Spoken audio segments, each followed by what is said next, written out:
The government lied to you. This is not a surprising thing, but it's another thing that has come up recently where, Lucas, you've been looking into what was going on with Russiagate, and the image that we've got on the screen is of Ray McGovern, and this is the ex-CIA analyst that is starting to make some pretty bold claims. He's been making bold claims for a while, but this is now backed up by things that Tulsi Gabbard has recently released, saying that there was no hack of the DNC and that Russia was not materially interfering with the US elections, but rather this was some kind of an internal event that occurred where data was transferred out of the DNC. That's commonly referred to in the world of cybersecurity as exfiltration. That's where you take data from a system and you take it out of there against the wishes or desires of the people who hold that data. It was originally said that this was a hack, that there was an individual named Guccifer that had done this. And this is what the Wikipedia page says. But this guy is claiming that that's not the case. So help me understand this better of exactly what Ray McGovern has been saying and what's really going on here. Well, there's a lot going on here.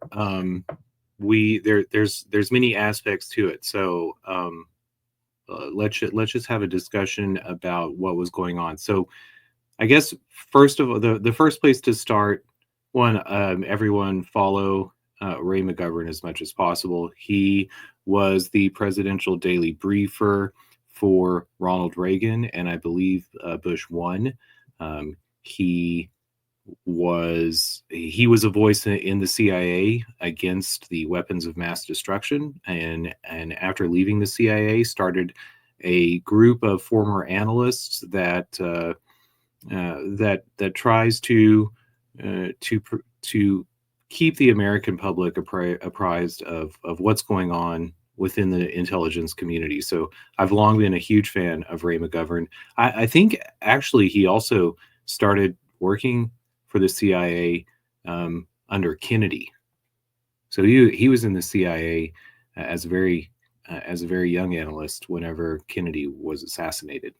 But the person now in front of us, also important in the in understanding what occurred with Russiagate. This is Bill Binney, and Bill Binney was the technical director at the NSA at the time of the leaking of the Democratic National Committee emails, and also just a brief refresher for everybody as to what those were about. Going into the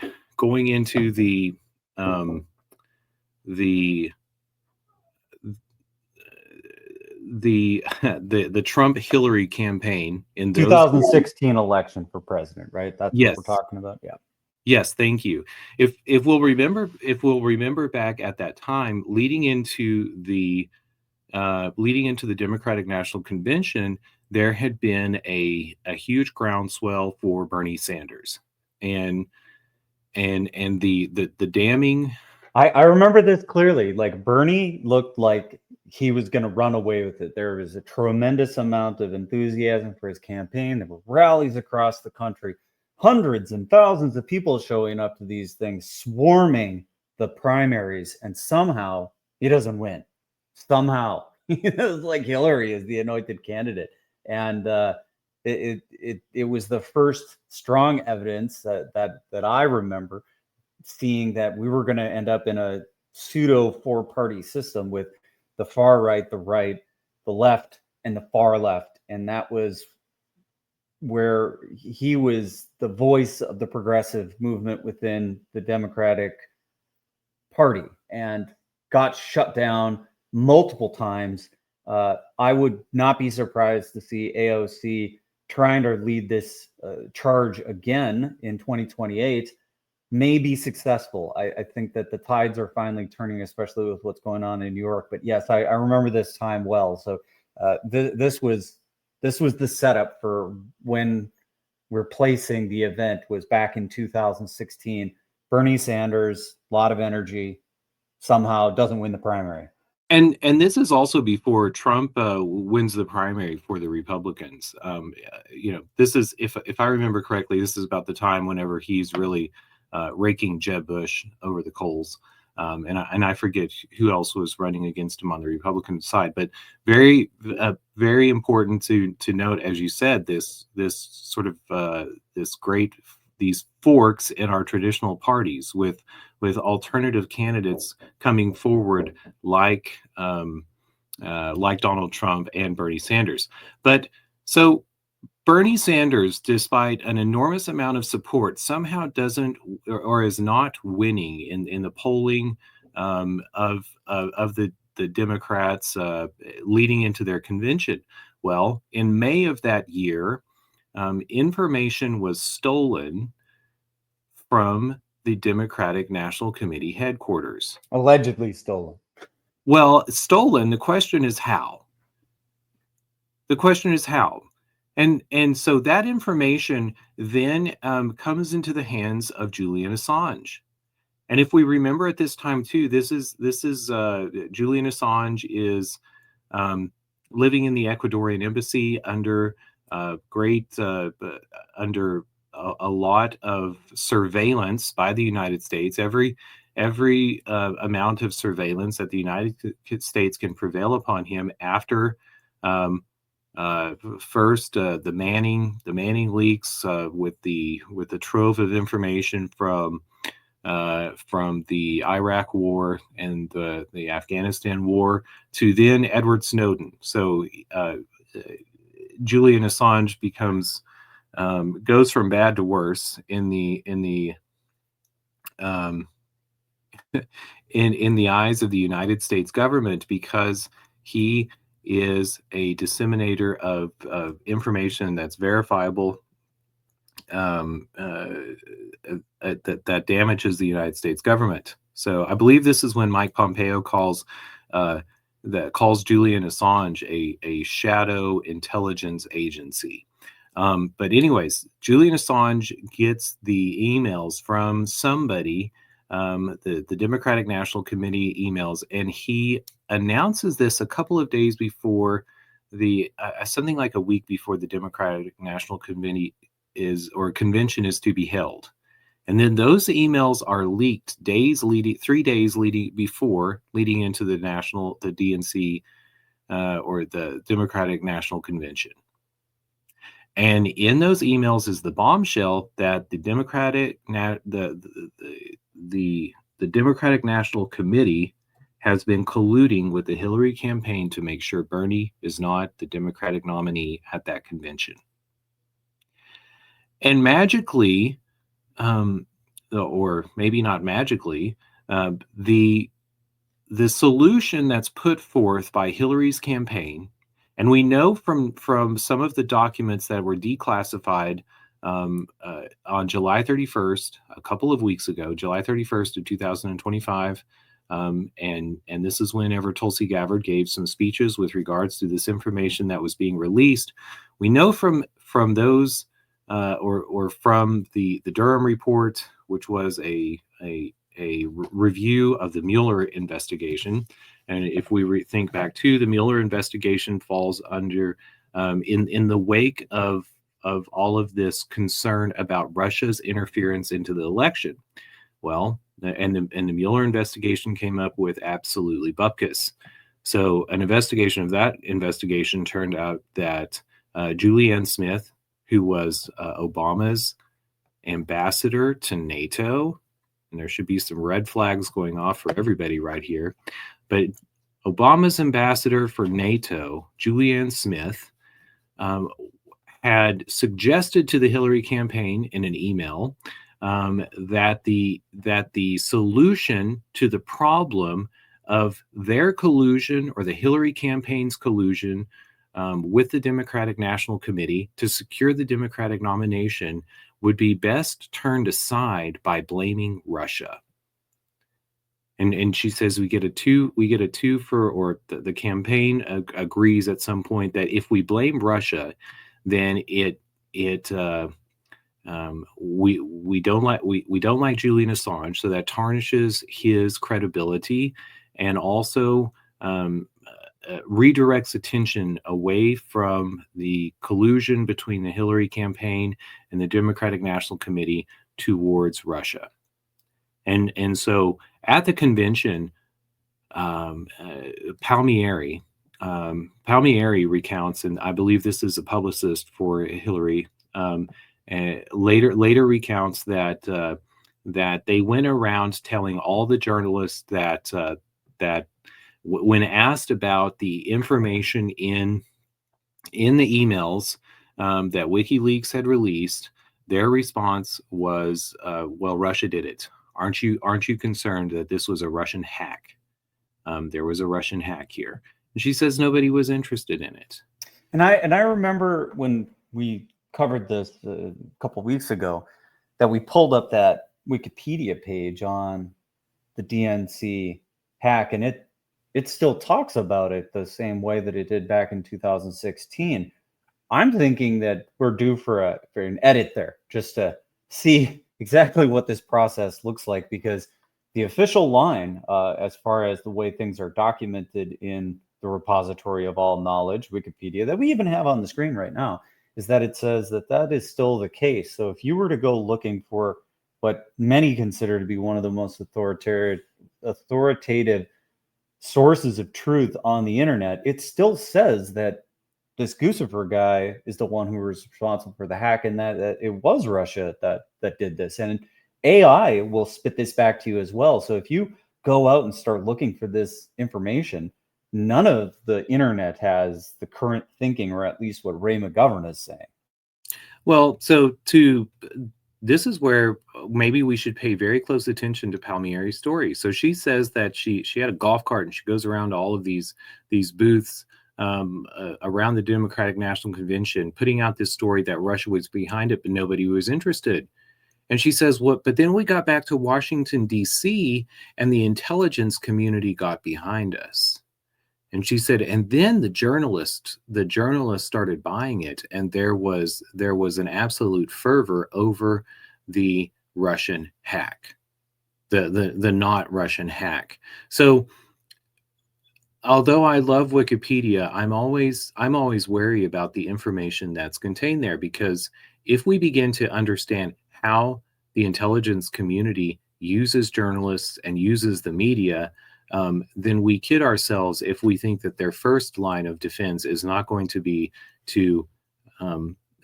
securing the information that Wikipedia relays.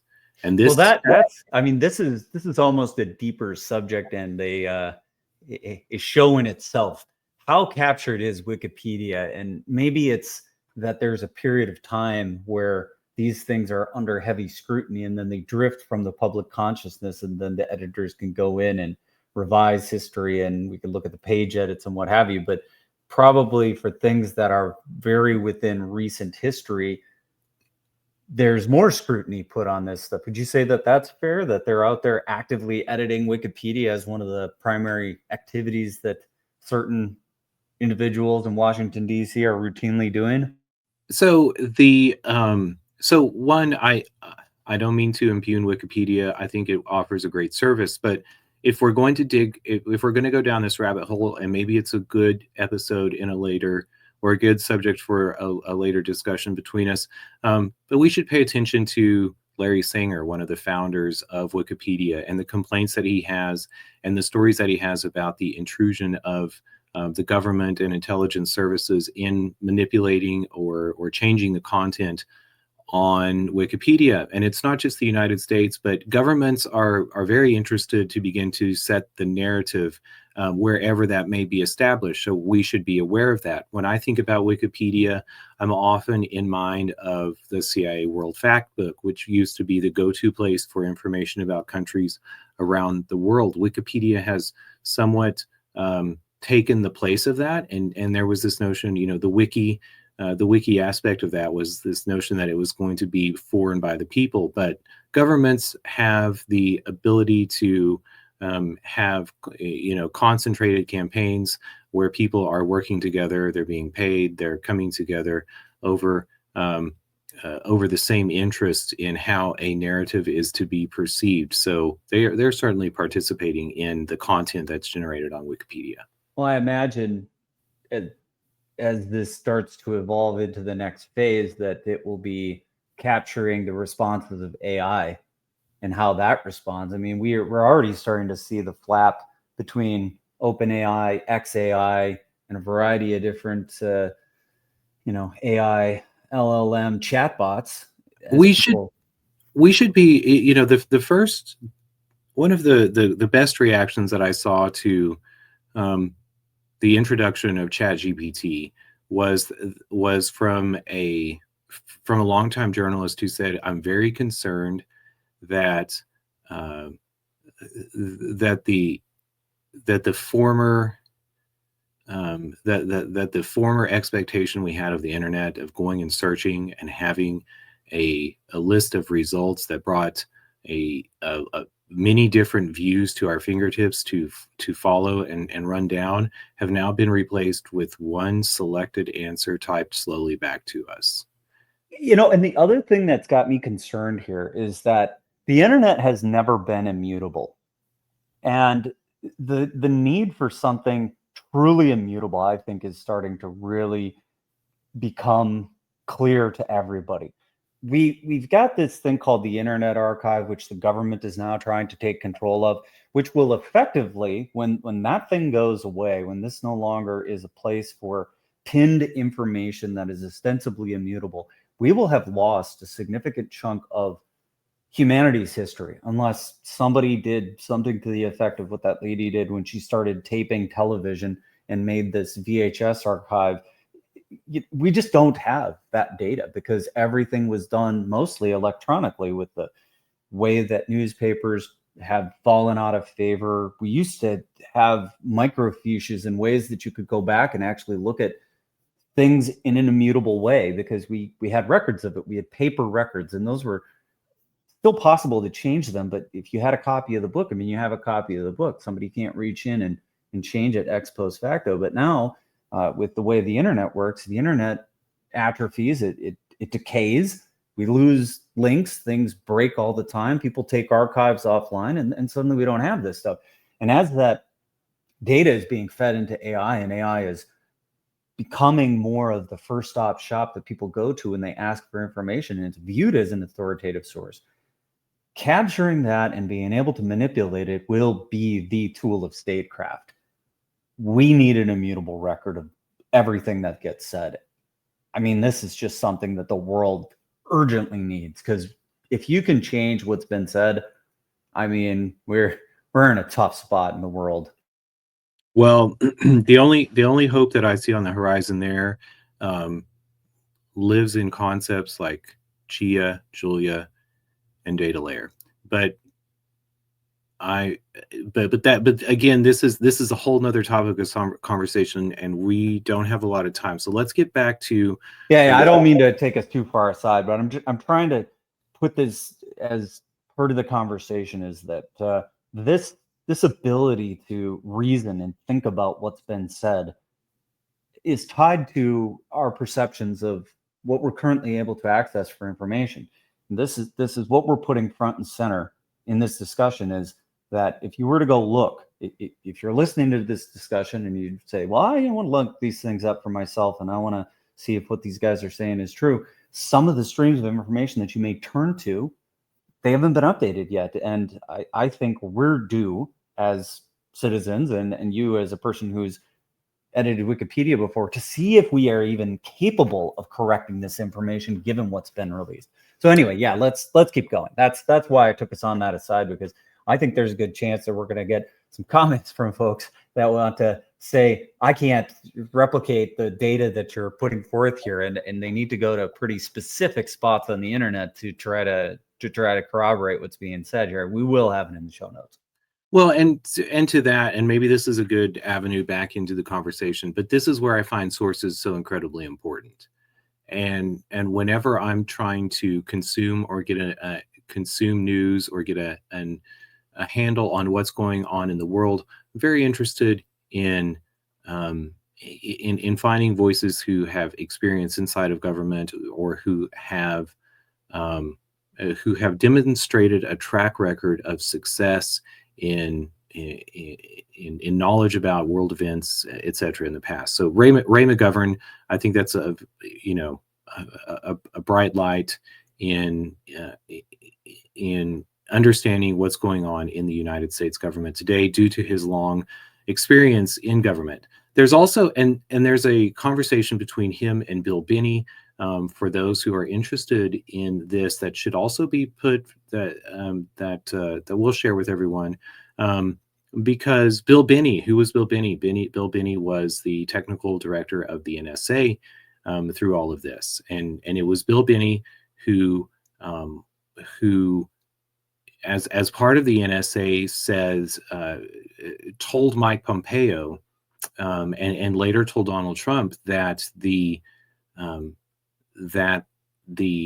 prevailing narrative that the DNC had been hacked was impossible, and he demonstrates as to how the NSA knows that is impossible, and he says it was not hacked because the transmission rates of the internet are incapable of copying the information that rapidly, and that tells us that the information was copied at the source, at the server, probably. Okay, let's go through that for just a second. This is an interesting claim.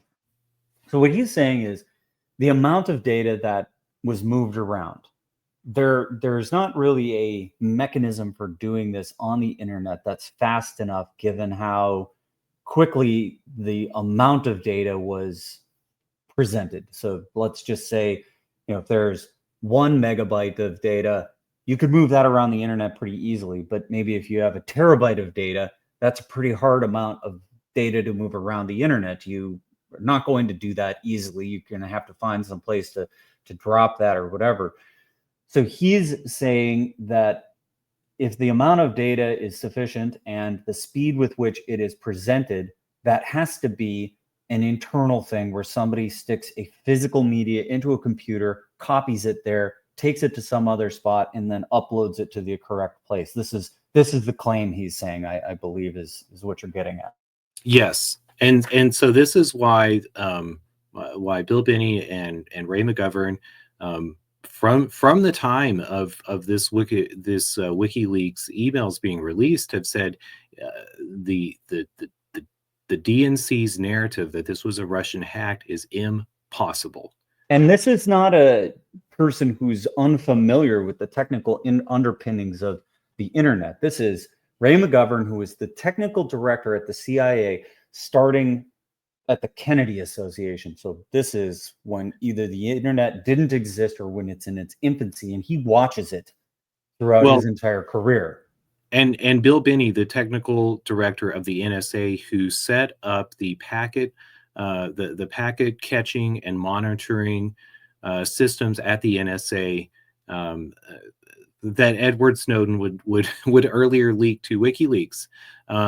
And if you listen to this conversation with Ray and Bill, they'll get into some of the details of their experience and some of the political pushback they get. Because Bill Binney, whenever he was setting up these traffic monitoring systems at the NSA, wanted to do so for the government too, and he says politicians said absolutely not.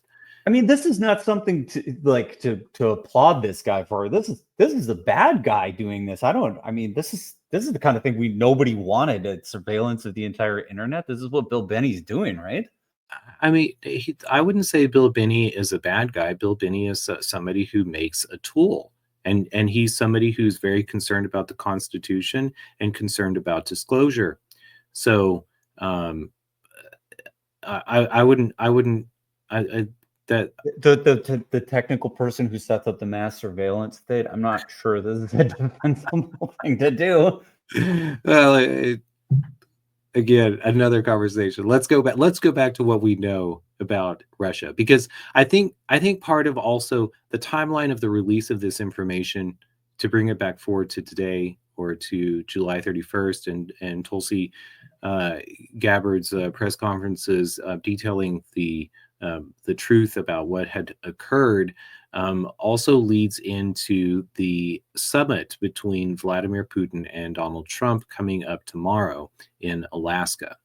Because yeah, this is the backdrop, because Russia was paying. So we're going back all the way to Mitt Romney, when Mitt Romney says, "Who is the biggest enemy of the United States?" and he says, "Russia." We have, from that point, I would say, firmly considered Russia to be one of our enemies. Now, he was laughed at for that, because there were people in that presidential cycle that didn't think Mitt Romney was on the right track. But from that kind of point forward, we have definitely been in Russia's the enemy, and the DNC hack set up the new wave of Russia being the enemy of the United States. But now we have President Trump and Vladimir Putin meeting in Alaska for a summit, and you're saying that this is a pretty big deal. This may be one of the biggest things that's ever occurred in U.S. foreign policy in the last 50 years. Well, and so Russia has maintained through all of this that they did not interfere in the United States election. We also have to go back to the timing. This is occurring. This is in 2016. If we think about 2014 and what occurred in the Ukraine with the Maidan coup, the imposition of a puppet leader, Zelensky, and we've seen how that has unfolded with NATO using, with the United States and NATO using Ukraine as a proxy war against Russia. And so those operators in the American government and the American establishment who were keen to have that war with Russia were also twisting the domestic political narrative that we have in the United States. And again, it should be not lost on us that Julianne Smith, the person who starts or suggests that of blaming Russia for the DNC hack, is the United States ambassador to NATO. So we should maybe also begin to consider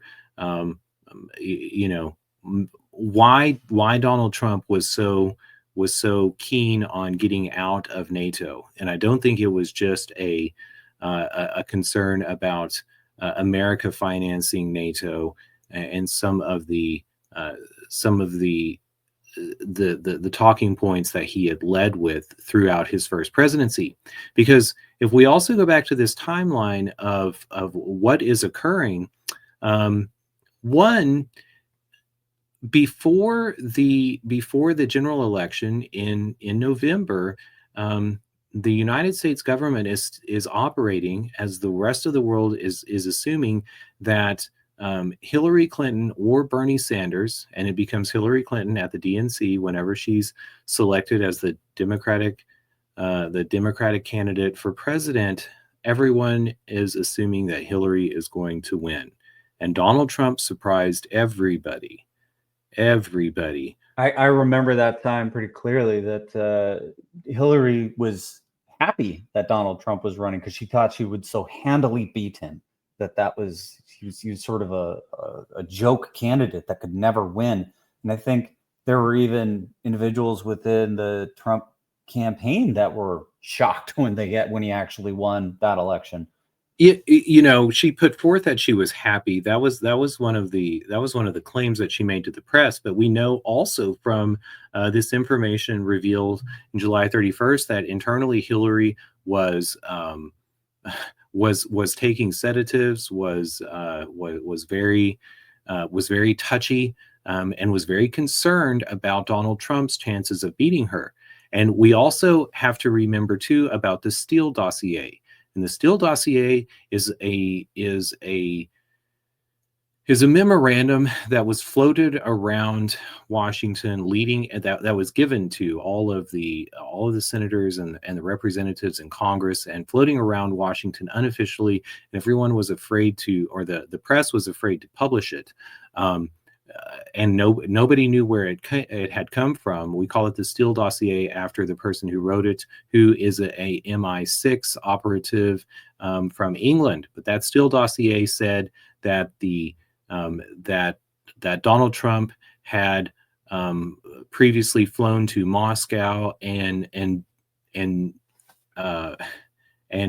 had any number of prostitutes for just it's outrageous. Everyone should read it. I was blown away when I saw it. But this was trotted out in leading into the general election, and we find out later that it was paid for by Hillary's campaign and by the FBI. And that information is also actually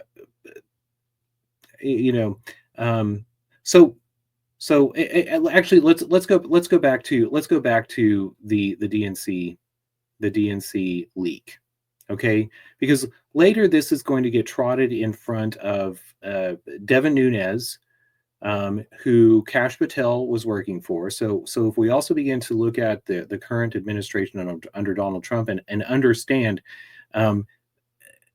that they were fighting a concerted effort to discredit and control them throughout Trump's first presidency, and the impeachments that were brought against him were based on a false premise that Trump was colluding with the Russians.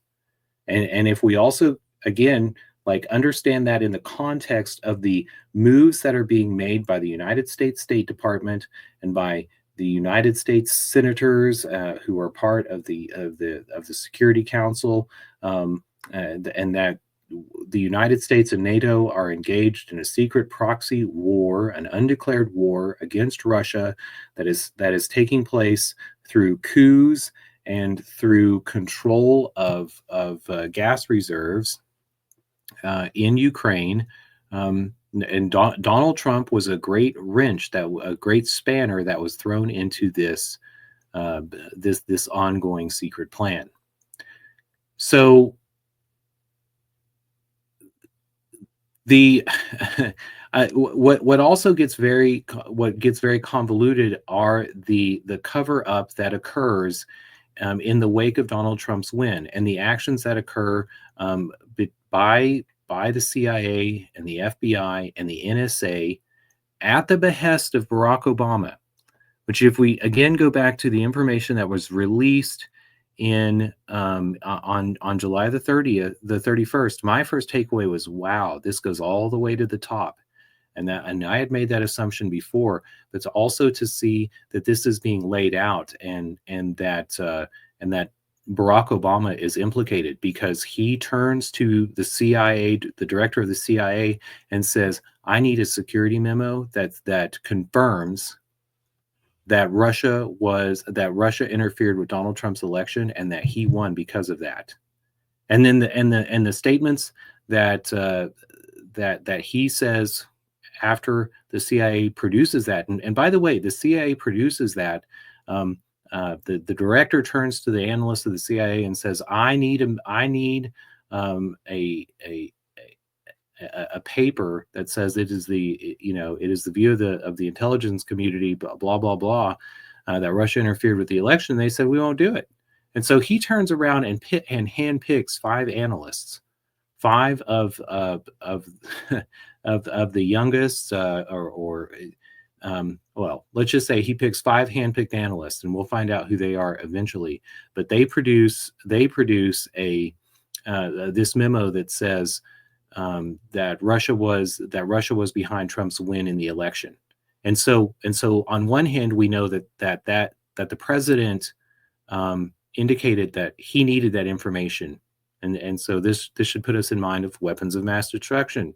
The government needed information to justify actions that they had taken, and Barack Obama needed that information to justify the narrative that had been put forth with regards to Russia hacking the election, and we should also go back to.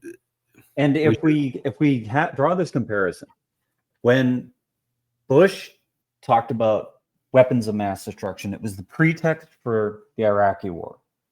In this case, do we have Obama setting up what would eventually become the Ukraine conflict, which is a proxy war with Russia? Is that essentially what's being alleged? Absolutely. It was the war hawks, everyone from Mike Pompeo to Lindsey Graham to Mitt Romney, especially Mitt Romney, and also remember Colfer Black and Colfer Black is Mitt Romney's Mitt Romney's protege. He's on the board of Burisma with Hunter Biden. Why are Hunter Biden and Colfer Black, two Americans, on a gas company in Ukraine's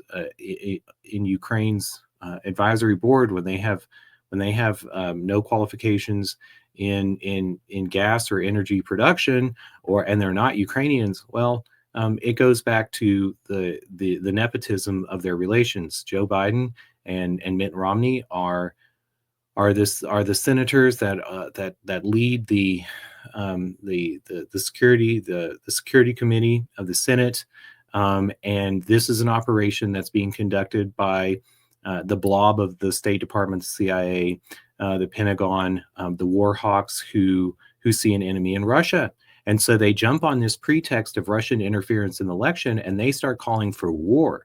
It's at that point that Bill Binney goes to Mike Pompeo, who is who I believe is the DNI at the time. I'd have to check.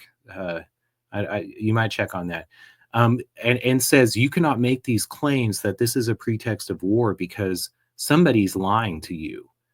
All these compartmentalized stooges, whether it be the 5 DNI or the FBI, which again, let's go back to what the NSA understands about the exfiltration of the DNC leaks. Later, when Devin Nunes conducts a hearing trying to find out what occurred, then he asks the director of the FBI. He says, "What investigation did you do?" And the director of the FBI says, "Oh, they had a security firm called Crowdstrike. We relied on Crowdstrike for that information."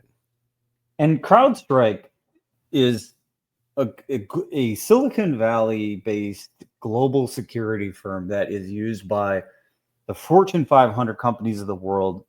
Famously took down most of the internet for part of the year a little while back.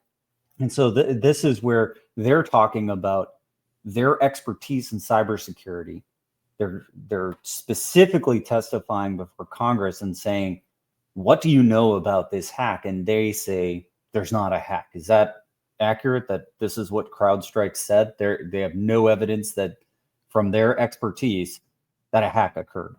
So this, Adam Schiff actually asks the CEO of Crowdstrike after he's been subpoenaed as exactly that correct question, and Adam Schiff made a great error on the part of the Democratic collusion at the time, because putting that question in such a way exposed that lie. So and if there's anybody that could speak to this, it's one of the top guys at CrowdStrike. Now, I don't know that the CEO usually has intimate details about this kind of stuff, but he was briefed at least to the point where he believes that he can make a statement like that and not feel that he's somehow perjured himself before Congress. Well, we should also be questioning why the NSA information was not consulted, and why the FBI was not conducting an investigation themselves. The FBI has massive powers, has massive power to go and make that investigation. And Bill Binney, is pulling his hair out, maybe successfully so, because he says everyone focuses on whether it's exfiltrated or not, and nobody has asked the question of were the network logs of the DNC consulted, because they would tell you they would tell the story of who what machine and at what time that information was copied. And he says instead of the FBI, doing that sort of investigation, or instead of the members of the House committee having that understanding of what the alternatives are, or what the possibilities are for knowing what occurred in that network, were not pursued. And he questions why the FBI did not make that investigation. And secondly, why none of the information that he knows that the NSA collects is also not brought forth. And we should also, and we're running out of time here, so maybe we can pick this up later, or maybe people are maybe this will be sufficient for people to begin to pay attention to this and think about our relationship with Russia going into the summit tomorrow in Alaska. But there's a story about a worker at the DNC headquarters being murdered, and this is Seth Rich. Well, after the murder of Seth Rich, the FBI confiscated his laptop and his computer at the DNC. And when we begin to understand where the FBI is, or how the FBI was involved with the Russiagate hoax, how the FBI plotted to release information that was damaging to Donald Trump, and to use that story against him going into his taking office. I'm talking about the Steele dossier. We should ask ourselves, if not, how Seth Rich died. We should ask ourselves, if there was a leak from the DNC, who might that have been, and why did the FBI take his laptop and his server, and we know nothing about that. We have no report there either.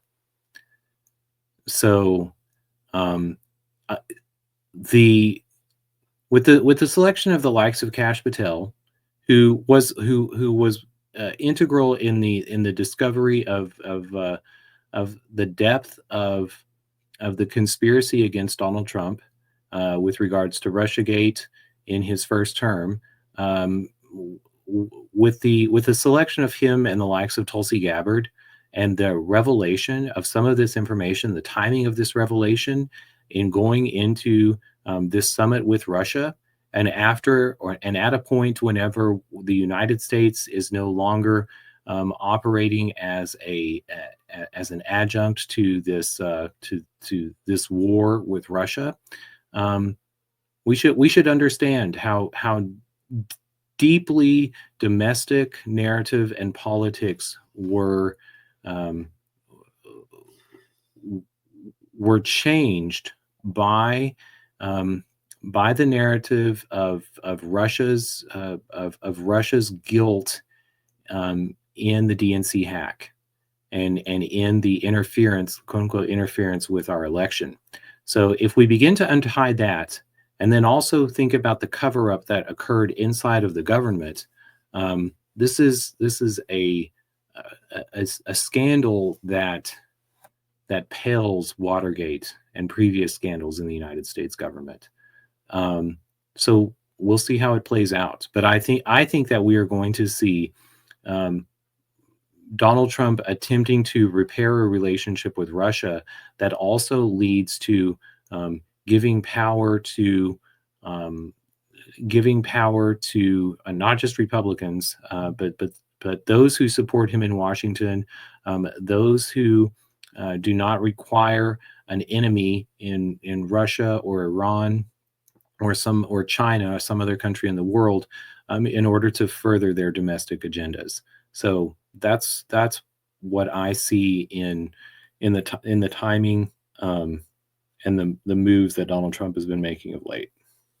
Very interesting discussion. I look forward to anybody that comments, is looking into this. I think that this is absolutely fascinating. We've done 2 shows on this. I think that there's likely one more that needs to happen. relates to Wikipedia, whether it's captured, and the results of what happens at the summit in Alaska here in mid-August. So we'll definitely schedule a bit more time to talk deeply about what the fallout is from that summit, as well as this idea about Wikipedia. I think there's more there, so we're definitely going to have to do an episode on Wikipedia. But that's all the time we've got, and we'll see you next time on FOMO.